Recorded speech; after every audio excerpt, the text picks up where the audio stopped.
अस्सलामुअलैकुम। आप देख रहे हैं न्यूज़ टीवी 74 HD।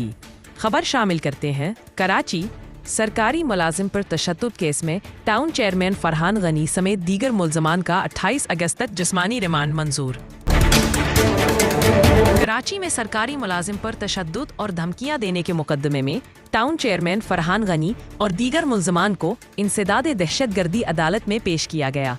अदालत ने मुल्ज़मान का 28 अगस्त तक जिस्मानी रिमांड मंजूर करते हुए इन्हें पुलिस के हवाले कर दिया।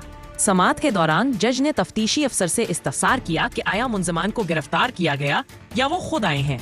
इस पर तफ्तीशी अफसर ने अदालत को बताया कि मुल्ज़मान खुद थाने हाजिर हुए थे। वाज़ेह रहे कि मुल्ज़मान के खिलाफ मुकदमा सरकारी मुलाजिम पर तशद्दुद और धमकियां देने के इल्ज़ाम में दर्ज किया गया था। अदालत ने मज़ीद तफ्तीश के लिए मुल्ज़मान को पुलिस के हवाले करते हुए आइंदा पेशी पर पेश करने की हिदायत दी।